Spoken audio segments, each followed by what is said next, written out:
বিসমিল্লাহির রহমানির রহিম। পবিত্র কুরআনের সবচেয়ে মহিমান্বিত ও বরকতময় সূরাগুলোর একটি হল সূরা ইয়াসিন, যাকে স্বয়ং নবী করিম সাল্লাল্লাহু আলাইহি ওয়াসাল্লাম কুরআনের হৃৎপিণ্ড বলে আখ্যায়িত করেছেন। এই সূরাটি এমন এক সময়ে নাজিল হয় যখন মক্কার কাফেররা পুনরুত্থান ও পরকাল নিয়ে চরম অহংকারে লিপ্ত ছিল। তারা পচে যাওয়া হাড় হাতে নিয়ে উপহাস করে বলত, কে এই মৃত হাড়গুলোকে আবার জীবিত করবে? তাদের এই স্পর্ধার জবাবে আল্লাহ তাআলা এই সূরায় অকাট্য যুক্তি ও নিদর্শন তুলে ধরেছেন। এমনকি হিজরতের সেই ভয়ানক রাতে, যখন শত্রুরা নবীজিকে সাল্লাল্লাহু আলাইহি ওয়াসাল্লাম হত্যার জন্য তার ঘর ঘেরাও করেছিল, তখন এই সূরার অলৌকিক আয়াতের মাধ্যমেই আল্লাহ তাকে শত্রুর চোখের সামনে দিয়ে নিরাপদে সরিয়ে নিয়েছিলেন।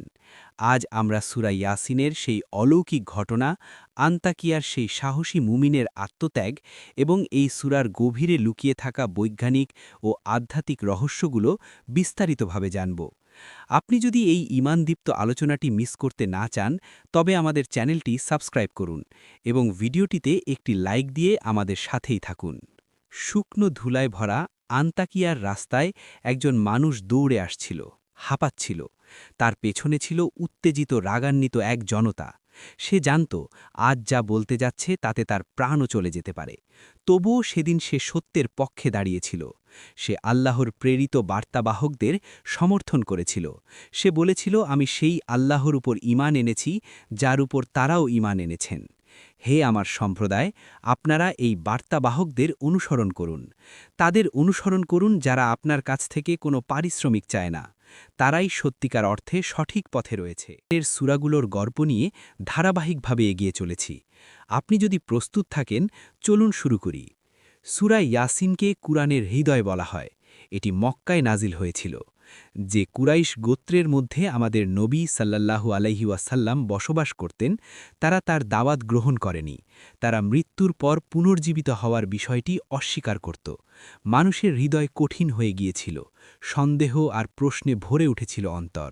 ঠিক সেই সময় আল্লাহ এই সূরাটি নাজিল করলেন তাদের হৃদয় নরম করার জন্য, তাদের সামনে সত্যকে স্পষ্ট করে তুলে ধরার জন্য। এই সূরা মানুষকে জীবন আর মৃত্যুর গভীর রহস্য শেখায়। সূরাটিতে রয়েছে মোট ৮৩টি আয়াত। এর নাম রাখা হয়েছে প্রথম আয়াতে থাকা ইয়াসিন অক্ষর দুটির নাম অনুসারে। এই সূরার মূল বিষয়গুলো হল মানুষের নৈতিক দায়িত্ব, ওহির বাস্তবতা, আন্তাকিয়ার জনগণের কাছে প্রেরিত নবীদের কাহিনী, আল্লাহর একত্ব ও ক্ষমতার নিদর্শন, মৃত্যুর পর পুনরুত্থান, কিয়ামতের দিন ও শাস্তির বাস্তবতা। ইসলামিক চিন্তাবিদদের মতে নবী মোহাম্মদ সাল্লাল্লাহু আলাইহি ওয়াসাল্লাম এই সূরাটিকে বিশেষ গুরুত্ব দিতেন। এ কারণেই মুসলমানদের কাছেও সূরা ইয়াসিনের একটি বিশেষ মর্যাদা রয়েছে। এই বিশেষ গুরুত্বের কারণেই সূরা ইয়াসিন নিয়ে বহু তাফসির ও ব্যাখ্যা রচিত হয়েছে। এখন চলুন আয়াত ধরে ধরে এই সূরার অর্থ ও কাহিনী বুঝে নিই। আল্লাহ এই সূরাটি শুরু করেছেন ইয়াসিন অক্ষর দিয়ে। অনেক আলেম বলেন এই অক্ষরগুলো সতর্কবার্তার মতো, মনোযোগ দিন, ভালো করে শুনুন। আবার অনেকে বলেন এখানে আল্লাহ নবী সাল্লাল্লাহু আলাইহি ওয়াসাল্লামকে সম্বোধন করেছেন হে মানুষ বা হে সম্মানিত ব্যক্তি অর্থে। ওয়াল কুরআনিল হাকিম, প্রজ্ঞায় পরিপূর্ণ কোরআনের শপথ করে বলা হচ্ছে ইন্নাকা লামিনাল মুরসালিন, হে রাসূল, নিঃসন্দেহে আপনি আল্লাহ প্রেরিত বার্তাবাহকদের একজন। আল্লাহ শপথের মাধ্যমে এই বিষয়ের গুরুত্ব বুঝিয়েছে। এটি প্রমাণ করে এর পরের কথাগুলো নিঃসন্দেহে সত্য। এখানে উদ্দেশ্য হল স্পষ্ট করে বলা, নবী মুহাম্মদ সাল্লাল্লাহু আলাইহি ওয়াসাল্লাম নিজের মন থেকে কিছু বলেন না, তিনি আল্লাহর পক্ষ থেকে প্রেরিত একজন সত্য নবী। তিনি যে পথ দেখান সেটি একমাত্র সরল ও সঠিক পথ। কিন্তু একটি প্রশ্ন আসতে পারে, আল্লাহ কেন নিজের কিতাবে শপথ করেন? কেনই বা তিনি নিজেকে হাকিম বলে শপথ করেন? অবিশ্বাসীর কেউ কেউ এমনও বলেছে যে সৃষ্টিকর্তা কেন শপথ করবেন? এর পেছনে রয়েছে একটি গুরুত্বপূর্ণ বিষয়। কোরআন মানুষের সঙ্গে কথা বলার জন্যই নাজিল হয়েছে। ভাবুন, আপনি যখন একটি ছোট শিশুর সঙ্গে কথা বলেন, আপনি কি বড়দের মতো ভাষা ব্যবহার করেন? না, আপনি এমন ভাষা ব্যবহার করেন যা সে বুঝতে পারে। এতে আপনার মর্যাদা কমে যায় না, বরং এটি সঠিক যোগাযোগের একটি উপায়। ঠিক একইভাবে আল্লাহ কোরআনে এমন ভাষাশৈলী ব্যবহার করেছেন যা মানুষ বুঝতে পারে। শপথের ভাষাও এই শৈলীরই অংশ। আল্লাহের শপথ কখনোই তাকে মানুষের স্তরে নামিয়ে দেয় না, কখনোই না। এটি মানুষের কাছে বার্তার পূর্ণ নিশ্চিততা বোঝানোর একটি পদ্ধতি। যেমন একজন মানুষ শপথ করে বলে সে তার কথার পেছনে দৃঢ়ভাবে দাঁড়িয়ে আছে, ঠিক তেমনি আল্লাহ জানান দেন কোরআনের সত্যতা একেবারে নিশ্চিত, আপনি সরল পথে প্রতিষ্ঠিত। এই কোরআন নাজিল করেছেন সেই আল্লাহ যিনি পরাক্রমশালী এবং পরম দয়ালু। এর উদ্দেশ্য এমন এক জাতিকে সতর্ক করা যাদের পূর্বপুরুষদের আগে কোনো সতর্ককারী আসেনি এবং যারা উদাসীনতার মধ্যে ডুবে আছে। কোরআনের উদ্দেশ্য পরিষ্কার, অসাবধানতার মধ্যে বসবাসকারী সমাজকে সতর্ক করা, মানে তারা জানে না অথবা তারা মানে না। মক্কার মানুষ বহুদিন কোনো নবীর দেখা পায়নি। এই দীর্ঘ ব্যবধানের কারণে তারা আল্লাহর সতর্কতা থেকে অনেক দূরে সরে গিয়েছিল। এই দাওয়াত প্রথমে কুরাইশদের জন্য, তারপর ধাপে ধাপে পুরো মানবজাতির জন্য। এই আয়াত একটি শক্তিশালী সত্য তুলে ধরে, কিছু মানুষ নিজের জেদি সিদ্ধান্তের কারণেই শাস্তির যোগ্য হয়ে যায়। যখন কেউ বারবার নিজের স্বাধীন ইচ্ছাকে মন্দের পথে ব্যবহার করে, তখন ধীরে ধীরে তার হৃদয় সত্য গ্রহণের ক্ষমতা হারিয়ে ফেলে। আর তাদের পেছনেও রয়েছে একটি দাওয়াল, আল্লাহ তাদের ঢেকে দিয়েছেন, ফলে তারা কিছুই দেখতে পায় না। আমি তাদের সামনে ও পেছনে প্রাচীর স্থাপন করেছি, অতঃপর তাদেরকে আবৃত করে দিয়েছি, ফলে তারা দেখে না। এই আয়াতগুলো একটি শক্তিশালী উপমার মাধ্যমে অবিশ্বাসীদের অন্তরের অবস্থা তুলে ধরে। তাদের জেদ আর অহংকার যেন গলায় পরানো লোহার শিকল, তাদের মাথা সবসময় উঁচু করে রাখা, অর্থাৎ তারা এতটাই অহংকারী যে নিজেদের পায়ের নিচে থাকা সত্যটুকু দেখতেও তারা রাজি নয়, তারা শুধু নিজেদের অহংকার দেখে। এই দেওয়াল আসলে তাদের নিজেদেরই তৈরি, নিজেদের পক্ষপাত, গোনা চিন্তা আর একগুয়েমি। সামনে রয়েছে ভবিষ্যৎ নিয়ে ভয় এবং পরকালের অস্বীকার, আর পেছনে রয়েছে এই দুনিয়ার প্রতি অতিরিক্ত ভালোবাসা। এই সব কিছু মিলেই সত্যকে তাদের কাছে পৌঁছাতে বাধা দেয়। এদের চারপাশে যেন দেওয়ালই দেওয়াল। আপনি তাদের সতর্ক করুন বা না করুন, তাদের কিছুই পরিবর্তন হবে না। আপনি কেবল তাকেই সতর্ক করতে পারবেন যে কোরআনের উপদেশ অনুসরণ করে এবং না দেখেও রহমানকে ভয় করে। এমন মানুষকেই আপনি সুসংবাদ দিন, যার জন্য ক্ষমা এবং সম্মানজনক পুরস্কার। নবী সাল্লাল্লাহু আলাইহি ওয়াসাল্লামের সতর্কবার্তা সবার কাছেই পৌঁছায়, কিন্তু উপকার পায় কেবল তারাই যাদের নিয়ত পরিষ্কার। এখানে একটি গুরুত্বপূর্ণ ধারণা রয়েছে, খাশিয়া, অর্থাৎ সম্মানভিত্তিক ভয়। যে ব্যক্তি আল্লাহকে না দেখেও তাকে সম্মান করে, ভয় করে এবং কোরআনের পথ অনুসরণ করে, সেই ব্যক্তি এই সতর্কবার্তা থেকে উপকৃত হয়। তার প্রতিদান শুধু জান্নাত নয়, বরং আল্লাহর মাগফিরাত ও ক্ষমাও। নিশ্চয়ই আমরা মৃতদের আবার জীবিত করব, তারা যা করেছে সবই আমরা লিখে রাখি, এবং তারা যেসব চিহ্ন রেখে গেছে তাও। সব কিছু স্পষ্টভাবে সংরক্ষিত আছে ইমামে মুবিন নামক এক কিতাবে। মৃত্যুর পর পুনরুত্থান অবশ্যম্ভাবী। এই আয়াতে একটি শব্দ খুবই গুরুত্বপূর্ণ, তারা যে চিহ্ন রেখে গেছে। একজন মানুষ মারা যায়, কিন্তু তার রেখে যাওয়া প্রভাব বেঁচে থাকে। যেমন সে যে বই লিখে গেছে, যে সন্তানকে সে গড়ে তুলেছে, যে দান বা সাদাকা শুরু করেছে, বা এমনকি যে খারাপ প্রথা সে চালু করেছে, সবই, ভালো হোক বা মন্দ, সব কিছুই তার আমলনামায় লেখা হয়। এই সব কিছুই লেখা থাকে ইমামে মুবিনে। ইমামে মুবিন অর্থ মূল রেকর্ড, যেখানে সব কিছু সংরক্ষিত থাকে। এরপর সূরা ইয়াসিনে একটি ঐতিহাসিক উদাহরণ তুলে ধরা হয়। বেশিরভাগ তাফসির বলেন এই স্থানটি ছিল আন্তাকিয়া। আল্লাহ তার দয়ার কারণে সেই শহরে প্রথমে 2 জন বার্তাবাহক পাঠান। লোকেরা যখন তাদের প্রত্যাখ্যান করেন, তখন আল্লাহ আরও দয়া করে তৃতীয় একজন বার্তাবাহক পাঠান। এতে আল্লাহ রহমতের একটি দিক স্পষ্ট হয়, তিনি সঙ্গে সঙ্গে শাস্তি দেন না, বরং বারবার সুযোগ দেন। কিন্তু অবিশ্বাসীরা একটি পরিচিত অজুহাত তোলে, আপনারা তো আমাদের মতোই মানুষ। তারা বলে, আপনারা খাবার খান, ঘুমান, তাহলে আপনারা কিভাবে বার্তাবাহক হতে পারেন? বার্তাবাহকরা জবাব দেন, তাদের দায়িত্ব শুধু বার্তা পৌঁছে দেওয়া, জোর করে কাউকে বিশ্বাস করানো তাদের কাজ নয়। এরপর লোকেরা নিজেদের সমস্যার জন্য নবীদের দোষ দিতে শুরু করে। দুর্ভিক্ষ, অসুখ, সব কিছুর জন্য তারা নবীদের দায়ী করে। এটি আসলে দায় চাপানোর মানসিকতা। বার্তাবাহকরা দৃঢ়ভাবে বলেন, অমঙ্গল বাইরে থেকে আসে না, এটি আসে আপনাদের নিজের কাজ এবং সত্য প্রত্যাখ্যান করার ফল হিসেবে। আমরা কেবল আপনাদের সঠিক পথ দেখাই। এই সময় ঘটনাপ্রবাহে একজন সাহসী মানুষ প্রবেশ করেন। অনেক তাফসিরে তাকে হাবিব নাজ্জার বলে উল্লেখ করা হয়েছে। তিনি শহরের একেবারে দূর প্রান্ত থেকে ছুটে আসেন। এটি একটি গভীর ইঙ্গিত দেয়, অনেক সময় সত্য দ্রুত ছড়িয়ে পড়ে ক্ষমতার কেন্দ্রের বাইরে থাকা সহজ সরল মানুষের মধ্যেই। তার যুক্তি ছিল খুবই শক্তিশালী। তিনি বলেন, এই বার্তাবাহকরা আপনার কাছ থেকে কোনো টাকা বা দুনিয়াবি লাভ চায় না। যারা আপনার কাছ থেকে কিছুই চায় না, তারা কেন মিথ্যা বলবে? এটি আমাদের জন্য একটা বড় শিক্ষা, যে ব্যক্তি দুনিয়ায় কোনো পারিশ্রমিক বা স্বার্থ আশা করে না, তার কথাই সবচেয়ে বেশি সত্য এবং আন্তরিক হয়। এই ঈমানদার ব্যক্তি তাওহীদের পক্ষে দাঁড়ান। তিনি যুক্তি দিয়ে বোঝান মূর্তি কিংবা ক্ষমতাবান মানুষ কারও রক্ষা করতে পারে না। তিনি বললেন আল্লাহ যখন কোনো কিছু ঘটাতে চান তখন তা অবশ্যই ঘটবে। এখানে তিনি যখন বলেন আপনার প্রতিপালক, তখন তিনি স্মরণ করিয়ে দেন আল্লাহ শুধু তারই রব নন, বরং যারা তাকে অস্বীকার করছে তাদেরও রব। এই গল্পে এই মুমিন ব্যক্তি দেখলেন যারা আল্লাহ কথা বলছে তাদের ভয় দেখানো হচ্ছে, এমনকি আক্রমণেরও হুমকি দেওয়া হচ্ছে। এই কঠিন পরিস্থিতিতেও তিনি সম্পূর্ণ সাহস নিয়ে আল্লাহ কথা বললেন। তার বার্তা ছিল স্পষ্ট, আল্লাহ অনুমতি না দিলে আপনারা আমাদের কোনো ক্ষতি করতে পারবেন না, আর যদি আমাদের উপর কিছু ঘটে আমরা তা মেনে নেব, কারণ সেটিও আল্লাহর ইচ্ছাতেই ঘটবে। এটি আমাদের স্মরণ করিয়ে দেয় নবী ইব্রাহিম আলিহিসাল্লামের কথা, যিনি সম্পূর্ণ ভরসা রেখে অগ্নি নিক্ষিপ্ত হওয়াকে মেনে নিয়েছিলেন। এটি ছিল সমর্পণ এবং ঈমানের একটি পরিপূর্ণ দৃষ্টান্ত। অবশেষে তার সম্প্রদায় তার উপর হামলা করে এবং তাকে শহীদ করে। কুরআন তার মৃত্যুর মুহূর্তটি দেখায় না, সরাসরি ফলাফলের দিকে চলে যায়। যখন তারা তাকে হত্যা করল তখন তাকে বলা হল জান্নাতে প্রবেশ করুন। তখন তিনি বললেন, হায় যদি আমার সম্প্রদায় জানত আমার প্রতিপালক আমাকে ক্ষমা করেছেন এবং আমাকে সম্মানিত করেছেন।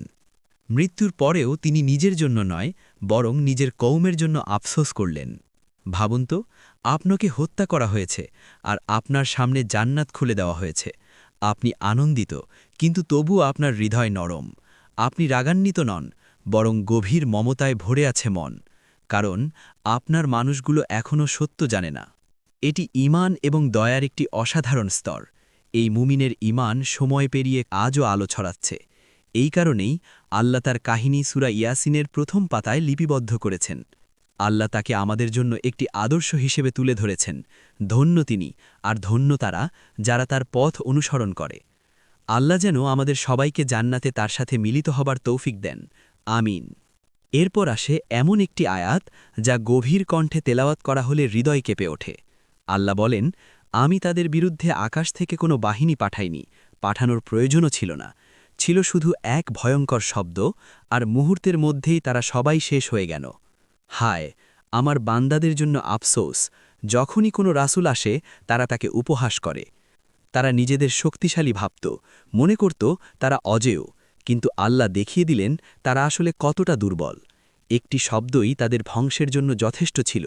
শেষ পর্যন্ত তারা এমনভাবে মুছে গেল যেন বাতাসে নিভে যাওয়া একটি শিখা। এখানে আল্লাহ তার দুঃখ প্রকাশ করেন। মানুষ সব সময় যারা তাদের রক্ষা করতে আসে তাদেরই নিয়ে উপহাস করে।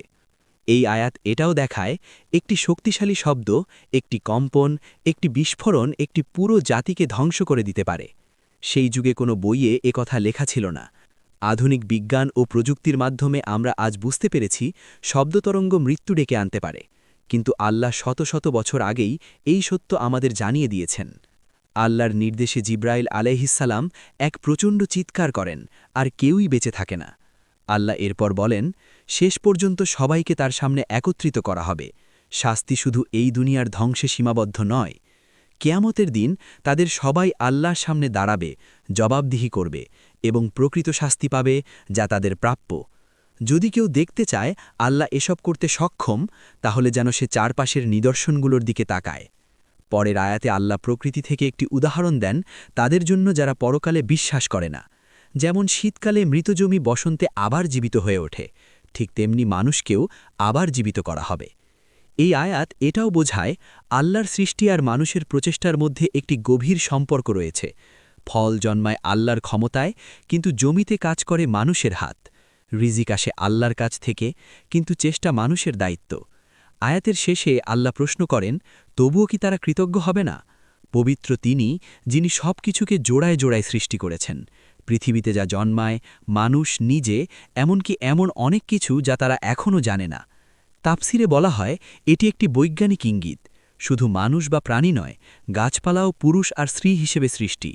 যা তারা জানে না, এর মধ্যে রয়েছে আধুনিক বিজ্ঞানে আবিষ্কৃত বিভিন্ন দ্বৈত ব্যবস্থা, বিদ্যুতের পজিটিভ নেগেটিভ, পরমাণুর শক্তি, পদার্থ আর প্রতিপদার্থ, এবং আরও অনেক কিছু। আমরা কি তবুও কৃতজ্ঞ হব না? কিন্তু কৃতজ্ঞ হতে হলে প্রথমে ভাবতে হয়, দেখতে হয়, অনুধাবন করতে হয়। আল্লাহ যেন আমাদের সেই সৌভাগ্যবান বান্দাদের অন্তর্ভুক্ত করেন যারা প্রতিটি জিনিসে আল্লাহর নিদর্শন দেখতে পায়, আমিন। আল্লাহ, যিনি এত নিখুঁত নিয়মে সবকিছু সৃষ্টি করতে পারেন, তিনি অবশ্যই মৃতদের আবার জীবিত করতে সক্ষম। আল্লাহ এসব নিয়ামত কোনো উদ্দেশ্য ছাড়া সৃষ্টি করেননি। তিনি এগুলো সৃষ্টি করেছেন উপহার হিসেবে, অনুগ্রহ হিসেবে, এই মহাবিশ্বের সম্মানিত অতিথি মানুষের জন্য। ভাবুন তো, যে ব্যক্তি আরেকজন মানুষের দেওয়া এক গ্লাস পানির জন্য কৃতজ্ঞতা অনুভব করে, তার তো অন্তত সেই সত্তাকে চিনে নেওয়া উচিত যিনি অগণিত নিয়ামত দান করেছেন। তার প্রতি ঈমান আনা উচিত এবং কৃতজ্ঞতা প্রকাশের চেষ্টা করা উচিত। এরপর আল্লাহ তাআলা বলেন, রাতও তাদের জন্য একটি নিদর্শন। আল্লাহ তাআলা রাত থেকে দিনের আলো টেনে নেন, আর হঠাৎ করেই সবকিছু অন্ধকারে ঠেকে যায়। আর সূর্য, সেই তার নির্ধারিত পথে চলতে থাকে। এটাই আল্লাহর সিদ্ধান্ত, যিনি সর্বশক্তিমান এবং যার জ্ঞান পরিপূর্ণ।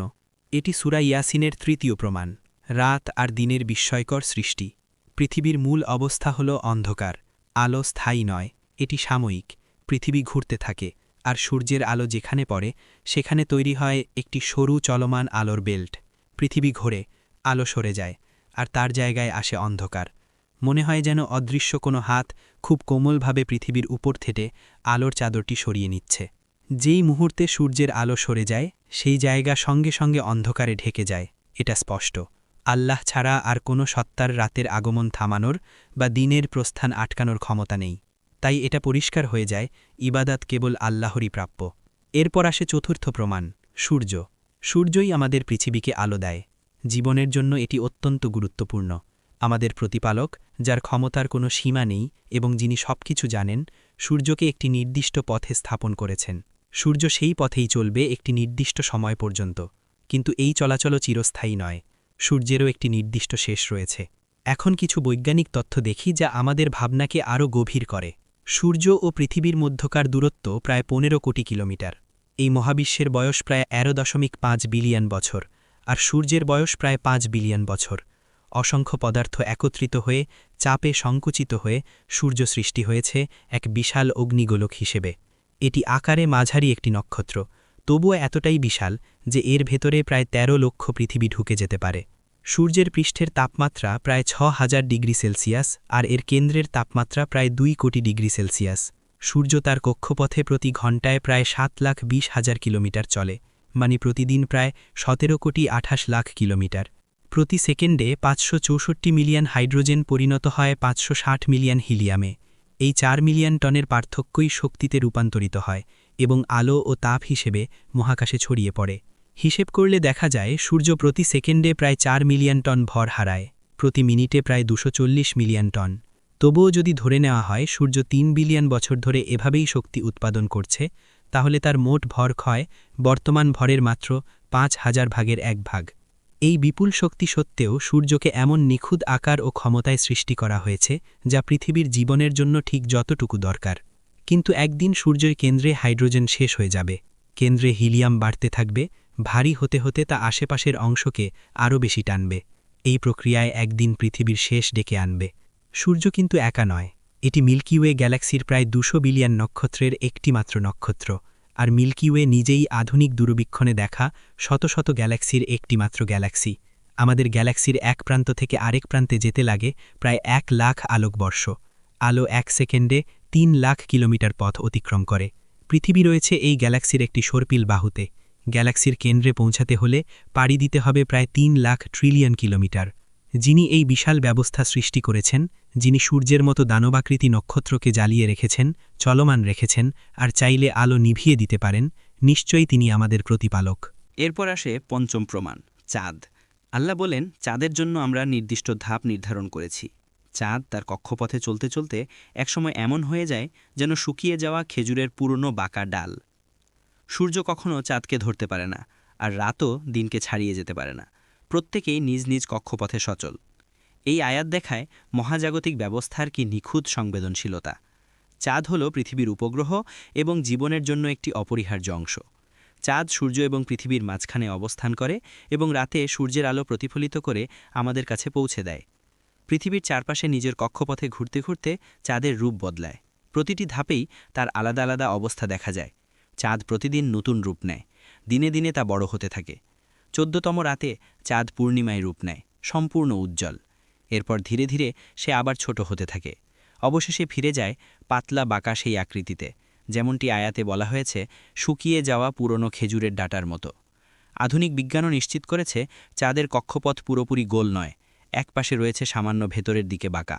তবুও লক্ষ্য করুন, বিলিয়ন বিলিয়ন বছর ধরে সূর্য ও চাঁদ চলমান, কিন্তু সূর্য কখনো চাঁদের সঙ্গে সংঘর্ষে যায়নি, রাত কখনো দিনকে গ্রাস করেনি। আল্লাহ না চাইলে এমন কিছু কখনোই ঘটবে না।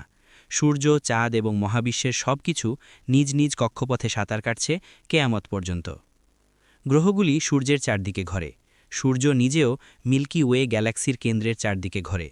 সব নক্ষত্রই নিজ নিজ কক্ষপথে চলমান। এখানেই শেষ নয়, গ্যালাক্সিগুলি একত্রে হয়ে বিশাল ক্লাস্টার তৈরি করে, আর সেগুলিও নিজ নিজ কেন্দ্রের ঘিরে ঘরে। একই নিয়ম কাজ করে অতি অতি ক্ষুদ্র জগতেও। অণু কাঁপে, নড়ে, নিজের পথে চলে। পরমাণু ও তার কণাগুলিও নির্দিষ্ট কক্ষপথে ঘরে। মহাবিশ্বের সবচেয়ে বড় গ্যালাক্সি থেকে সবচেয়ে ক্ষুদ্র কণিকা পর্যন্ত প্রত্যেকটি গতি একটা নিখুঁত পরিকল্পনার অধীনে। যিনি এসব সৃষ্টি করেছেন এবং সব কিছু সচল রেখেছেন, নিশ্চয়ই তিনি আল্লাহ। কোনো কিছু ভেঙে পড়ে না, কোনো কিছু থেমে যায় না, সব কিছু চলছে অসাধারণ সমন্বয়। এটাই প্রমাণ করে একজন স্রষ্টা আছেন যার জ্ঞান, প্রজ্ঞা ও ক্ষমতার কোনো সীমা নেই। এরপর আল্লাহ তাআলা বলেন, আরও একটি নিদর্শন হল আল্লাহ মানুষকে ভারী বোঝায় নৌযানে বহন করেন, যেগুলো নিরাপদে পানিতে ভাসে। আর তিনি মানুষের জন্য নৌকার মতো আরও অনেক বাহন সৃষ্টি করেছেন, যেগুলোতে তারা আরোহণ করে। আল্লাহ চাইলে তাদের ডুবিয়ে দিতে পারেন, তখন তাদের কোনো সাহায্যকারী থাকবে না, কোনো পথও থাকবে না পালানোর। তারা বেঁচে থাকে শুধু আল্লাহর রহমতের কারণে এবং একটি নির্দিষ্ট সময় পর্যন্ত। পানির ভাসমান শক্তি এবং ভ্রমণের সক্ষমতা সবই আল্লাহ তাআলার নেয়ামত। নৌকার মতো আরও অনেক কিছু, এই কথাটি ভবিষ্যতের বাহনের দিকেও ইঙ্গিত হতে পারে, যেমন বিমান, ট্রেন, এমনকি মহাকাশযান। মানুষের উচিত নয় প্রযুক্তির উপর ভরসা করা, ভরসা রাখা উচিত কেবলমাত্র আল্লাহ তাআলার উপর, যিনি সেই আইনগুলো সৃষ্টি করেছেন যার মাধ্যমে এসব বাহন ভাসে, ওড়ে বা চলে। নূহ আলাইহিসসালামের সময়ের মহাপ্লাবনে আল্লাহ পুরো মানবজাতিকে ধ্বংস করেননি। তিনি ঈমানদারদের রক্ষা করেছিলেন একটি বোঝাই নৌকায় তুলে, যাতে মানব জীবন টিকে থাকে। কিছু আলেম বলেন, বোঝাই নৌকা বলতে মা বাবার দেহকেও বোঝানো হতে পারে, কারণ আল্লাহ মানব জীবনের বীজ নুতফা এই নিরাপদ আশ্রয়ে বহন করেন, ঠিক একটি বোঝাই নৌকার মতো। এটাও আল্লাহর ক্ষমতার নিদর্শন। তিনি নূহ আলাইহিসসালামের নৌকার মতো আমাদের জন্য বিভিন্ন বাহন সৃষ্টি করেছেন। জন্মের আগে আমরা বহন হই আমাদের বাবা মায়ের দেহে, জীবনের পথে আমরা বহন হই নৌকা এবং বাহনে। আল্লাহ চাইলে এই যাত্রাপথেই আমাদের ডুবিয়ে দিতে পারেন, কেউ তাকে আটকাতে পারবে না, কেউ আমাদের বাঁচাতে পারবে না। তাই আমরা দীর্ঘ পথ নিরাপদে অতিক্রম করি, পূর্ণ মানুষ হিসেবে পৃথিবীতে আসি, বাঁচি, খাই, জীবন চালাই, সবই আল্লাহর রহমতের কারণে। এরপর আল্লাহ তাআলা বলেন, যখন তাদের বলা হয় তাকওয়ার জীবন গ্রহণ করুন, নিজেকে রক্ষা করুন, যাতে আপনি দুনিয়ায় সুন্দর জীবন এবং আখেরাতে চিরস্থায়ী সুখ পান, তারা কোনো গুরুত্বই দেয় না। যখনই তাদের রবের কোনো আয়াত আসে, তারা মুখ ফিরিয়ে নেয়। আর যখন বলা হয় আল্লাহ আপনাকে যা দিয়েছেন তা থেকে অভাবীদের দান করুন, তখন অবিশ্বাসীরা মুমিনদের বলে, যাদের আল্লাহ চাইলে খাওয়াতে পারতেন, আমরা কেন তাদের খাওয়াবো? এটা কি আমাদের দায়িত্ব? আপনারা তো স্পষ্ট ভুলের মধ্যে আছেন। এই আয়াতগুলো দেখায় কিভাবে অবিশ্বাসীরা সামাজিক অবিচারকে সমর্থন করে। তারা বলে, আল্লাহ চাইলে গরিবদের নিজেই খাওয়াতেন, তাহলে আমি কেন দেব? এইভাবে তারা তাকদীরকে নিজেদের কৃপণতার অজুহাত বানায়। কিন্তু আল্লাহ ধনীদের পরীক্ষা করেন দান করার মাধ্যমে, আর গরিবদের পরীক্ষা করেন ধৈর্যের মাধ্যমে। এই উদাসীন মানুষগুলো এত বড় নিদর্শন দেখেও কিছু শেখে না। সৎ ও জ্ঞানী মানুষ তাদের সতর্ক করলেও, দুনিয়া ও আখেরাতের শাস্তি থেকে বাঁচতে বললেও তারা গুরুত্ব দেয় না। তারা বিভ্রান্তি ও গোমরাহির গভীর গর্তেই পড়ে থাকে। কোরআনের তিলাওয়াত শোনে, মহাবিশ্বে আল্লাহর নিদর্শন দেখে, তবুও তারা না শোনে না দেখে, ইচ্ছেকৃতভাবে মুখ ফিরিয়ে নেয়। এমন মানুষের ব্যাপারে শেষ পর্যন্ত তাদের আল্লাহর ওপরেই ছেড়ে দেওয়া ছাড়া আর কিছু করার থাকে না। আর তারা অভাবীদের প্রতি চরম কৃপণতাও করে। যখন তাদের বলা হয় নিজেদের সম্পদ থেকে দান করুন, তখন তারা বিরক্ত হয়ে যায়। তারা মুমিনদের বলে, আপনার কথা মতো যদি আল্লাহ সব রিজিক দেন এবং তিনি যদি মুমিনদের ভালোবাসেন, তাহলে তিনি নিজেই কেন গরিবদের খাওয়ান না? আমরাই বা কেন দেব? বর্ণিত আছে, হযরত আবু বকর সিদ্দিক রাদিয়াল্লাহু তাআলা আনহু গরিব মুসলমানদের নিয়মিত খাবার দিতেন এবং সাহায্য করতেন। একদিন আবু জাহল পথে তার সঙ্গে দেখা করে বলল, হে আবু বকর, আপনি কি বলেন যে আল্লাহ এই গরিবদের খাওয়াতে সক্ষম? হযরত আবু বকর সিদ্দিক রাদিয়াল্লাহু তাআলা আনহু বললেন, হ্যাঁ অবশ্যই। আবু জাহাল তখন বলল, তাহলে আল্লাহ নিজেই তাদের খাওয়ান না কেন? হজরত আবু বাকার রাদিয়াল্লাহু তাআলা আনহু উত্তর দিলেন, আল্লাহ কাউকে দারিদ্র্যের মাধ্যমে পরীক্ষা করেন আর কাউকে সম্পদের মাধ্যমে। তিনি গরিবদের ধৈর্য ধরার নির্দেশ দেন আর ধনীদের দান করার আদেশ দেন। তখন আবু জাহাল বলল, আল্লাহর কসম, হে আবু বকর, আপনি তো পুরোই বিভ্রান্ত। আপনি কি মনে করেন আল্লাহ পারলেও তাদের খাওয়াচ্ছেন না আর আপনি গিয়ে খাওয়াচ্ছেন? এই ঘটনার পরেই আয়াত নাজিল হয়, যে ব্যক্তি দান করে, গুনাহ থেকে বেঁচে থাকে এবং সত্যকে বিশ্বাস করে, তাকে আল্লাহ সহজ পথের দিকে পরিচালিত করেন, যে পথ জান্নাতের দিকে নিয়ে যায়। এই ব্যাখ্যা ইমাম কুরতুবীর তাফসিরে উল্লেখ করা হয়েছে। এরপর তারা বলে, আপনার কথা যদি সত্য হয় তাহলে বলুন, এই প্রতিশ্রুত শাস্তি কবে আসবে? কেয়ামতের দিন কবে?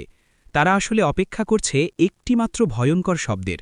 সেই শব্দ তাদের আঘাত করবে ঠিক তখনই যখন তারা নিজেদের মধ্যে তর্কবিতর্কে ব্যস্ত থাকবে।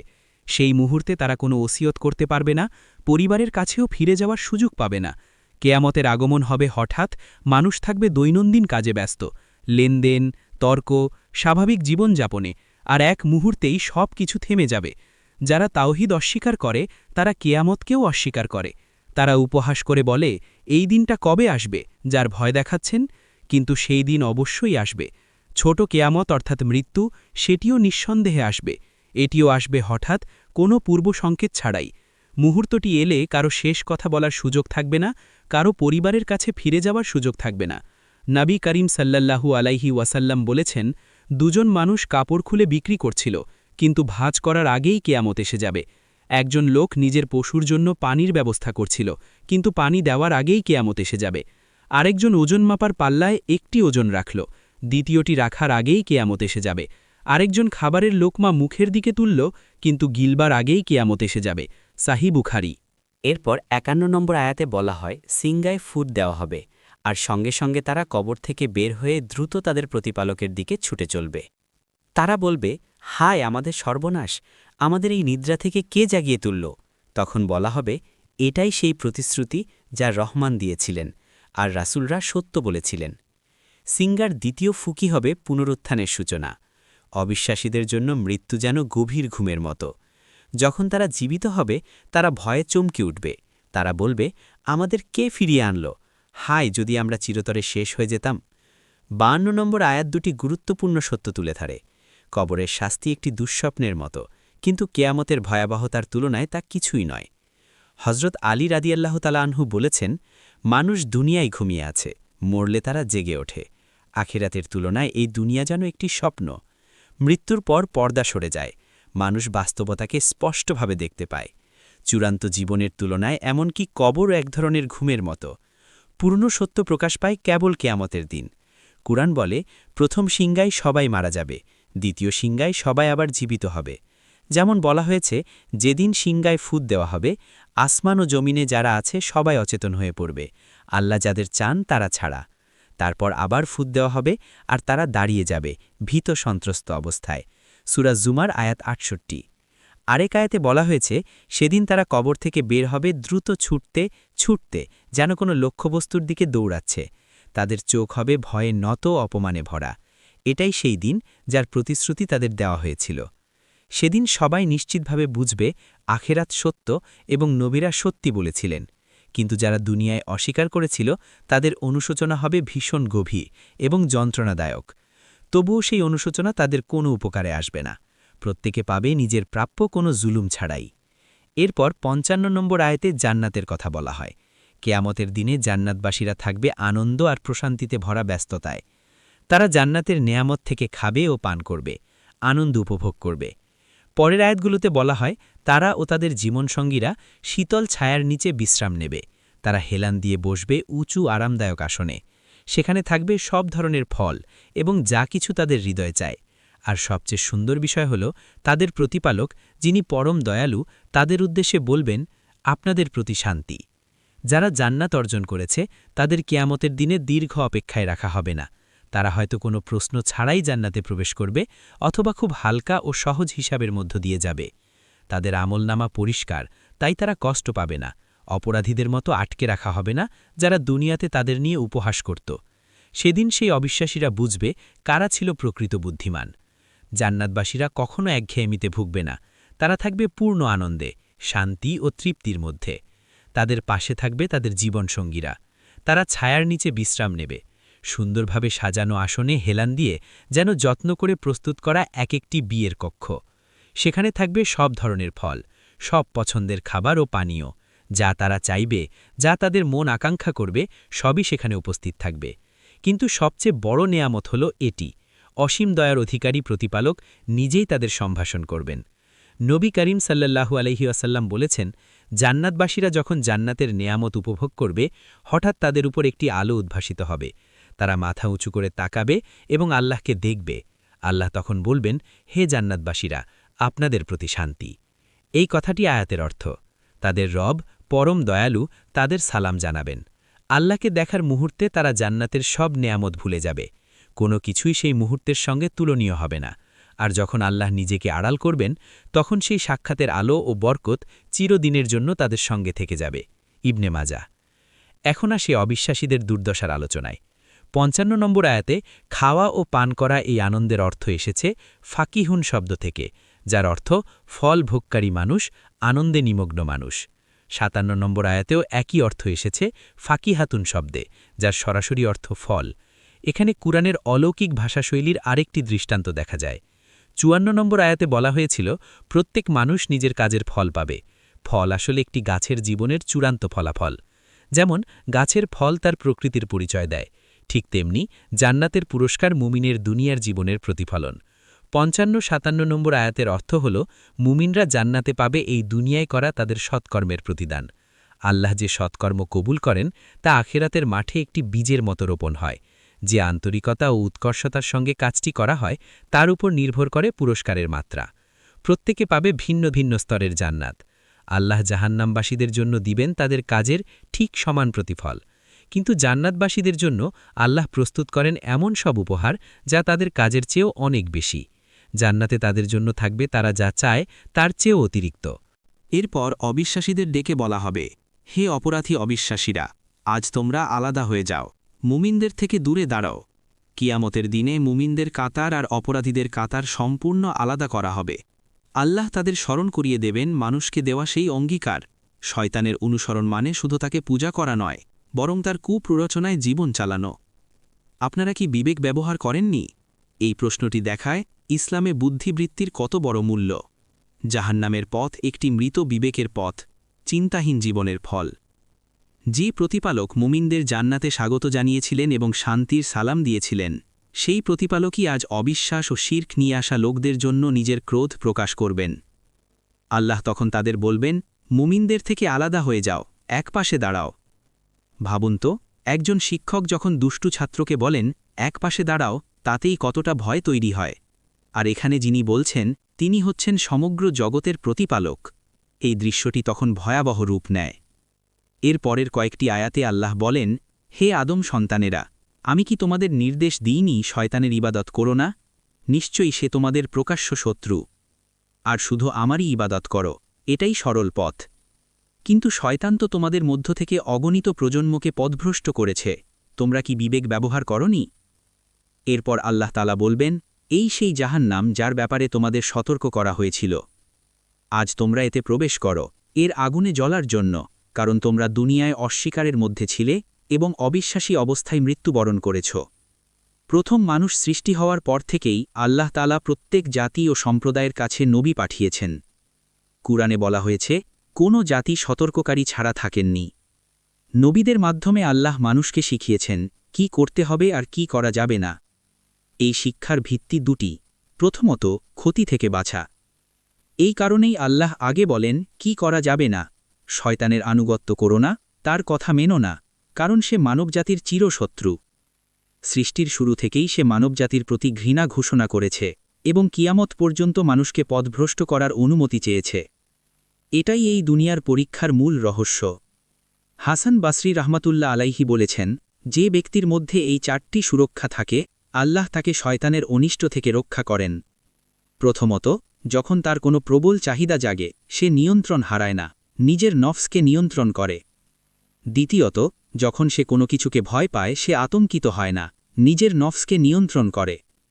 তৃতীয়ত, যখন তার কামনা জেগে ওঠে সে জানে কিভাবে সেগুলো শান্ত করতে হয়, নিজের নফসকে নিয়ন্ত্রণ করে। চতুর্থত, যখন সে রাগান্বিত হয় সে না ভেবে কাজ করে না, আবারও নিজের নফসকে নিয়ন্ত্রণ করে। দ্বিতীয় মূলনীতি হল কল্যাণ অর্জন করা, আর সব কল্যাণের উৎস একটাই, আল্লাহর একক ইবাদত।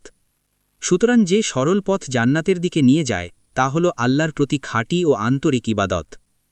যে ব্যক্তি নবীদের আনা বার্তা প্রত্যাখ্যান করে এবং একই সঙ্গে আল্লাহ প্রদত্ত বিবেক ব্যবহার করতে অস্বীকার করে, সে কেবল ওহির প্রতি নয়, নিজের বুদ্ধিবৃত্তির প্রতিও অকৃতজ্ঞতা প্রকাশ করে। যে ব্যক্তি আল্লাহর বাণী এবং যুক্তিবোধ উভয়কেই অস্বীকার করে, তার পরিণতি আগুন ছাড়া আর কিছুই হতে পারে না।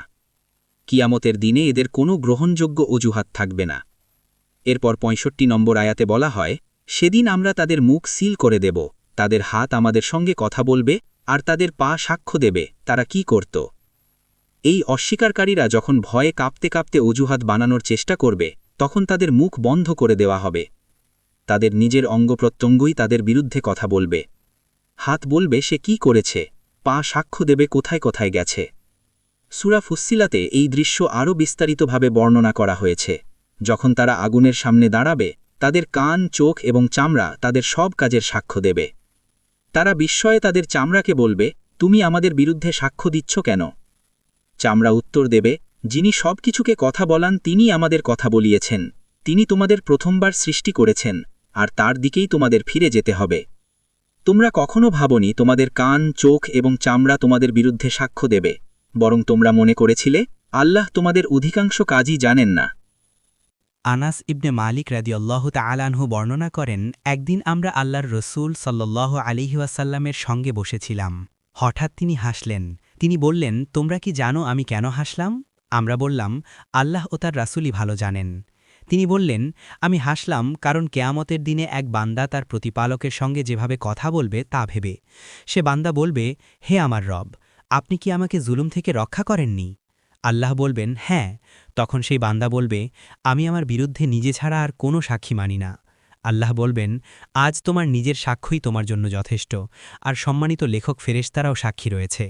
এরপর নবী সাল্লাল্লাহু আলাইহি ওয়াসাল্লাম বলেন, আল্লাহ তখন লোকটির মুখ সিল করে দেবেন। তার অঙ্গপ্রত্যঙ্গকে বলা হবে কথা বলতে, তার অঙ্গপ্রত্যঙ্গ তার সব কাজ বলে দেবে।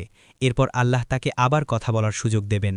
তখন সে নিজের অঙ্গগুলোর দিকে তাকিয়ে বলবে, তোমরা দূরে সরে যাও, দূরে সরে যাও, আমি তো তোমাদেরই বাঁচাতে চাইছিলাম। সহিহ মুসলিম। এত স্পষ্ট সত্যের পরও মানুষ যে এখনও অস্বীকারে পড়ে থাকে, এটাই সত্যি বিস্ময়কর। এরপর ৬৬ ও ৬৭ নম্বর আয়াতে আল্লাহ তাআলা বলেন, আমি যদি চাইতাম তাদের চোখ সম্পূর্ণ মুছে দিতে পারতাম, তাদের অন্ধ করে দিতে পারতাম, তখন তারা পথের দিকে ছুটে যেত, কিন্তু তারা কিভাবে দেখত। আর আমি যদি চাইতাম তাদের আকৃতিও পরিবর্তন করে দিতে পারতাম, তাদের জায়গাতেই স্থির করে দিতে পারতাম, তখন তারা না সামনে এগোতে পারত, না পেছনে ফিরতে পারত। এখানে আল্লাহ দৃশ্যটিকে আখেরাত থেকে আবার দুনিয়ার জীবনে ফিরিয়ে আনেন। তিনি আমাদের স্মরণ করিয়ে দেন যে এই দুনিয়ার জীবন একটি পরীক্ষা। এই পরীক্ষার জন্য আল্লাহ প্রয়োজনীয় সব উপকরণ সৃষ্টি করেছেন: চোখ, কান, হৃদয়, বুদ্ধি, ইচ্ছাশক্তি ও উপলব্ধির ক্ষমতা। তিনি মানুষকে এমন সক্ষমতা এবং স্বাধীনতা দিয়েছেন যা অন্য কোনো সৃষ্টিকে দেওয়া হয়নি।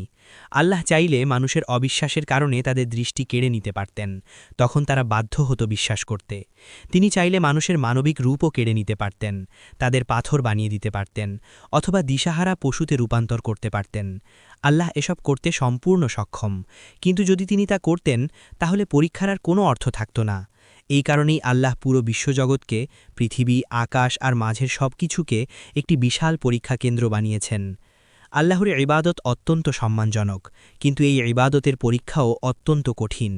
কোরআন এই বিষয়টি পরের আয়াতগুলোতে স্পষ্ট করে, নিশ্চয়ই আমি পৃথিবীতে যা কিছু আছে সব কিছুকে তার জন্য শোভা বানিয়েছি, যাতে পরীক্ষা করি কারা কাজে সবচেয়ে উত্তম। আর নিশ্চয়ই একদিন আমি এই পৃথিবীর সব কিছুকে শুষ্ক নিষ্প্রাণ ধুলায় পরিণত করব। সূরা কাহাফ। আরও বলা হয়েছে, তিনি জীবন ও মৃত্যু সৃষ্টি করেছেন যাতে পরীক্ষা করেন তোমাদের মধ্যে কারা কাজে সবচেয়ে উত্তম। সূরা মুলক। আল্লাহর এই ক্ষমতা মানুষের রূপ বদলে দেওয়া বা দৃষ্টি কেড়ে নেওয়া মানুষের নিজের জীবনেই স্পষ্টভাবে দেখা যায়।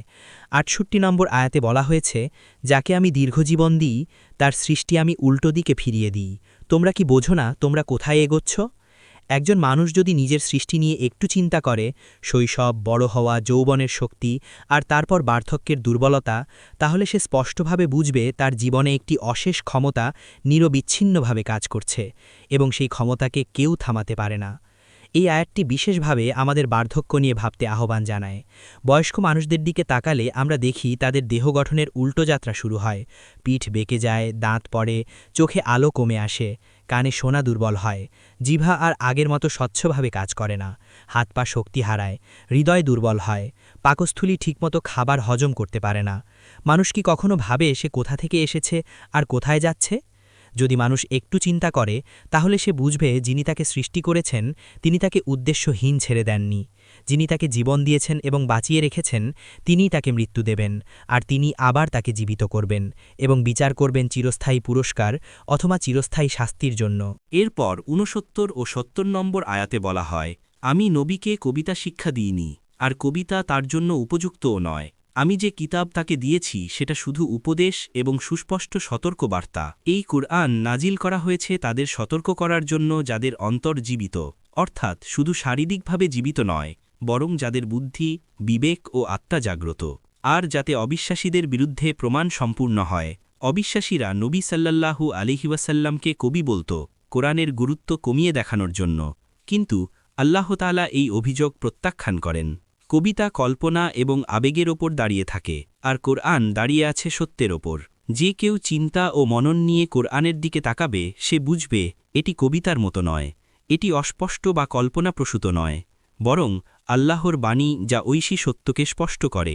নবী সাল্লাল্লাহু আলাইহি ওয়াসাল্লামও কোনো আবেগতাড়িত কবি নন, তিনি একজন সত্য পথপ্রদর্শক।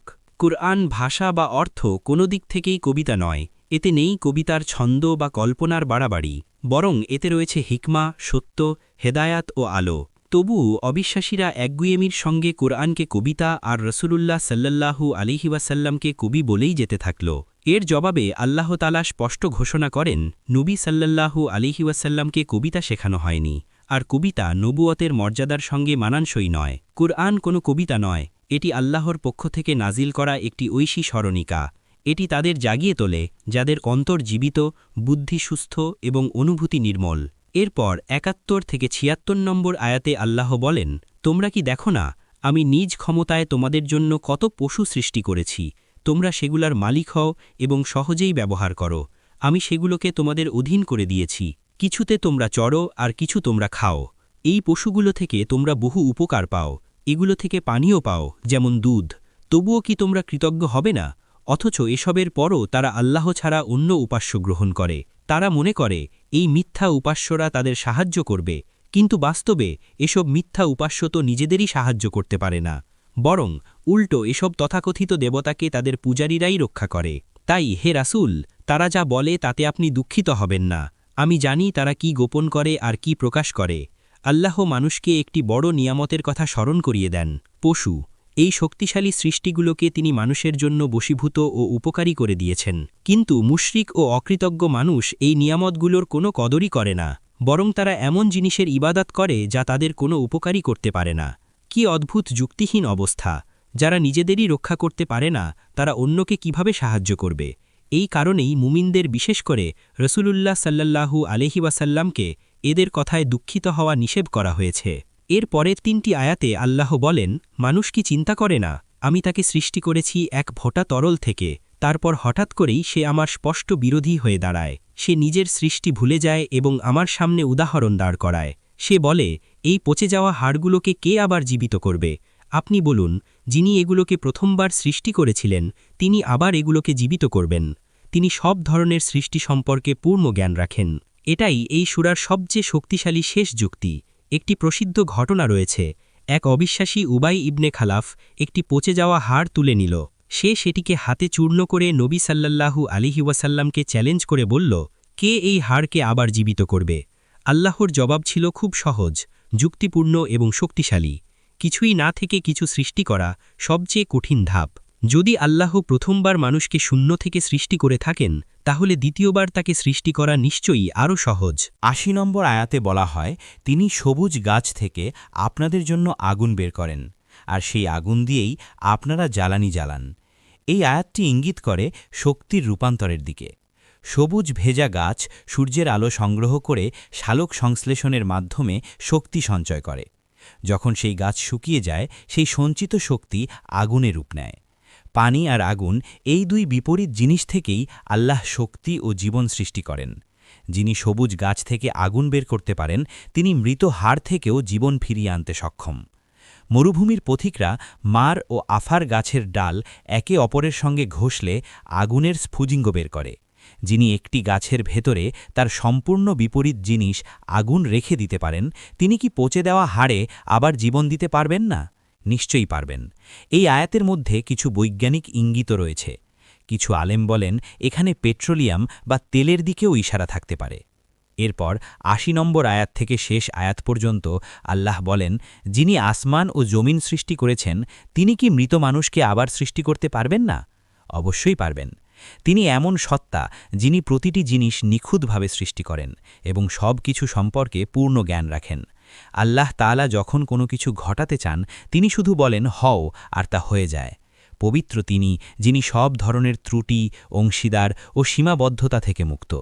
সব কিছুর পূর্ণ মালিকানা ও কর্তৃত্ব তারই হাতে, আর শেষ পর্যন্ত আমাদের সবাইকেই তার কাছেই ফিরে যেতে হবে। আল্লাহর সৃষ্টি করতে কোনো যন্ত্র, উপকরণ বা সময়ের প্রয়োজন হয় না। তার জন্য কুন বলাই যথেষ্ট। একদিন তিনি আমাদেরও বলবেন, আমার কাছে ফিরে আসো। সেই মুহূর্তে কোনো মানুষ, কোনো সৃষ্টি তার আদেশ অমান্য করতে পারবে না। সূরা ইয়াসিন শেষ হয় মালাকুতের ধারণা দিয়ে, অর্থাৎ আল্লাহর পরম মালিকানা ও সর্বময় কর্তৃত্ব। প্রতিটি আত্মার শেষ পর্যন্ত ফিরে যাওয়া তার কাছেই। এই শেষ আয়াতটি সূরা ইয়াসিনের দুটি মহান মূল বিষয়কে সিল করে: তাওহীদ অর্থাৎ আল্লাহর একত্ব এবং আখিরাত অর্থাৎ পরকালের বাস্তবতা। এই ভিডিওতে আমরা সূরা ইয়াসিন তাফসির সহ শিখেছি। ইনশাআল্লাহ চ্যানেলটি সাবস্ক্রাইব করতে ভুলবেন না। নোটিফিকেশন চালু রাখুন। আপনার মন্তব্য দিয়ে আমাদের উৎসাহ দিন এবং ভিডিওটি লাইক করুন। আল্লাহ যেন আপনাকে উত্তম প্রতিদান দান করেন। আমিন।